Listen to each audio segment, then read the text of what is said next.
الحمد لله نحمده ونستعينه ونستغفره ونؤمن به ونتوكل عليه ونعوذ بالله من شرور أنفسنا ومن سيئات أعمالنا من يهده الله فلا مضل له ومن يضلله فلا هادي له ونشهد أن لا إله إلا الله وحده لا شريك له ونشهد أن سيدنا وسندنا ونبينا وحبيبنا وشفيعنا ومولانا وملجانا محمد صلى الله عليه وعلى آله وأصحابه وبارك وسلم تسليما كثيرا كثيرا. أما بعد فأعوذ بالله من الشيطان الرجيم. بسم الله الرحمن الرحيم.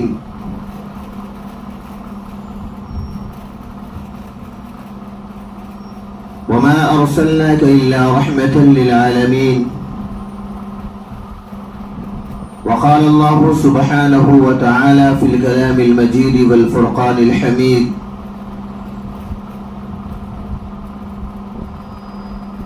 وما آتاكم الرسول فخذوه وما نهاكم عنه فانتهوا. وقال النبي صلى الله تعالى عليه وسلم: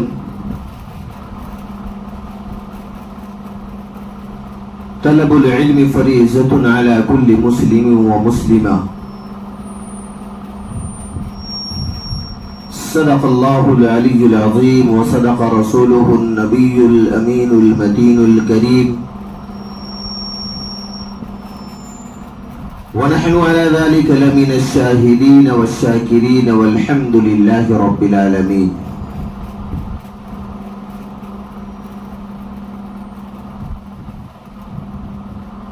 عزیزان گرامی، قابل احترام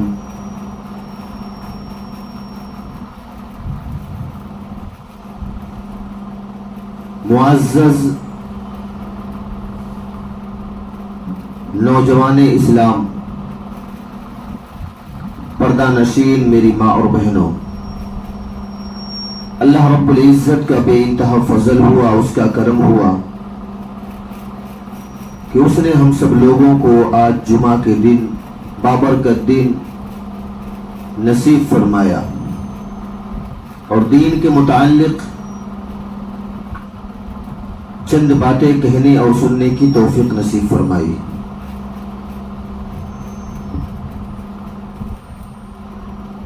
عزیزان گرامی،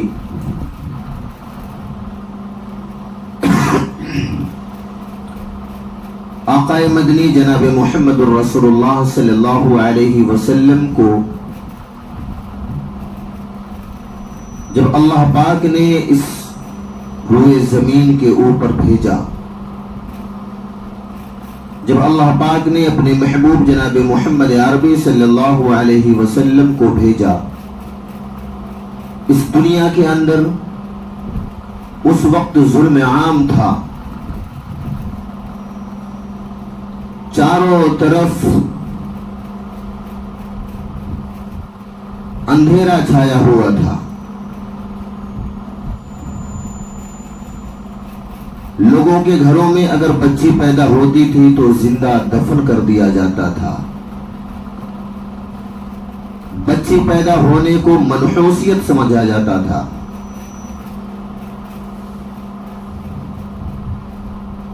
طرح طرح کی برائیاں ایجاد تھی. لیکن آقا مدنی جناب محمد الرسول اللہ صلی اللہ علیہ وسلم کو جب اللہ پاک نے اس روئے زمین کے اوپر بھیجا، آقا مدنی جناب محمد الرسول اللہ صلی اللہ علیہ وسلم جب تشریف لائے تو اندھیرا چھٹنے لگا.